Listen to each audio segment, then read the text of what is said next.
મજૂરો પાસે કાળી મજૂરી કરાવાતી હોવાની ગુનાહ ઉઠી છે, ત્યારે સુરતની વરાછા ગુણા ગામ અને ગોળાદરા પોલીસની ટીમ દ્વારા બાળ મજૂરી કરાવનાર સામે ગુનો નોંધી બાળ મજૂરોને મુક્ત કરાવ્યા હતા. સુરતમાં 2 બાળ મજૂરો પોલીસ મથકે પહોંચ્યા બાદ સુરતમાં બાળ મજૂરી કરાવાતી હોવાની બુબનાણ ઉઠી હતી, જેને લઈ સુરત પોલીસે હાલ બાળકો પાસે કાળી મજૂરી કરાવનારાઓ સામે લાલ આંખ કરી છે. ત્યારે સુરતની વરાછા પોલીસની સી ટીમ તથા પૂણા અને ગોળાદરાની ટીમ દ્વારા કામગીરી કરાઈ હતી, જેમાં પોલીસે સંયુક્ત રેસ્ક્યુ હાથ કરી પૂણા ગામ સીતારામ સોસાયટી પાછળ આવેલ બિલનાથ સોસાયટીના ઘર નંબર 26 માં રહેતા પ્રકાશ ભુરીલાલ ભુરિયાને તેથી 3 બાળ મજૂરોને મુક્ત કરાવ્યા હતા. આરોપી બાળકોનું માનસિક તથા શારીરિક શોષણ કરતા હોવાનું સામે આવ્યું હતું, જેને લઈ તેની વિરુદ્ધ પૂણા ગામ પોલીસ મથકમાં ગુનો નોંધાવી વધુ તપાસ હાથ ધરી. સુરત શહેર પોલીસ કમિશનર માનનીય અનુપમસિંહ ગેહલોત સરના માર્ગદર્શન હેઠળ special commissioner of police sector 1 sir, DCP zone 1 sir નાઓએ સુરત શહેરના અત્રેના બી ડિવિઝન વિસ્તારમાં આવેલ વરાછા, પૂણા તેમજ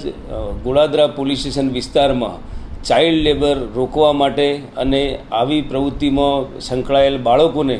મુક્ત કરાવવા માટે વરાછા પોલીસ સ્ટેશનના સી ટીમના police sub inspector Shri Falguni Chaudhary તેમજ પૂણા પોલીસ સ્ટેશનના સબ ઇન્સ્પેક્ટર અને અત્રેના ડિવિઝનની સી ટીમ દ્વારા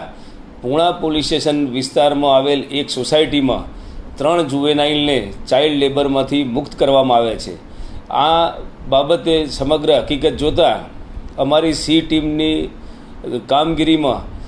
મહિલા પીએસઆઈ અને સી ટીમે 3 બાળકોને જે મુક્ત કરાવી અને આ કામના આરોપી જે પ્રકાશ ભુરીલાલ ભુરિયા કે જે મૂળ રાજસ્થાનના છે અને તેઓ તેમના ઘરે આ બાળ કિશોરો પાસે સાડીની ગળી વળાવવાનું વધુ સમય માટે અને આર્થિક શોષણ કરી અને કામ કરાવતા હતા, જેના અનુસંધાને પીએસઆઈએ પોતે પૂણા પોલીસ સ્ટેશનમાં મજકૂર આરોપી વિરુદ્ધમાં BNS તેમજ ચાઇલ્ડ લેબર પ્રોહિબિશન એક્ટ તેમજ juvenile justice care and protection act હેઠળ ફરિયાદ નોંધાવી અને કાર્યવાહી હાથ ધરી છે. 3 જુવેનાઇલને મુક્ત કરી અને કતારગામ બાળ આશ્રમ ખાતે કાઉન્સેલિંગ સાથે મૂકવામાં આવેલ છે અને આ રીતે સુરત શહેર પોલીસના બી ડિવિઝન વિસ્તારમાં ચાઇલ્ડ લેબરને મુક્ત કરવાની એક કામગીરીમાં સફળતા હાંસલ છે.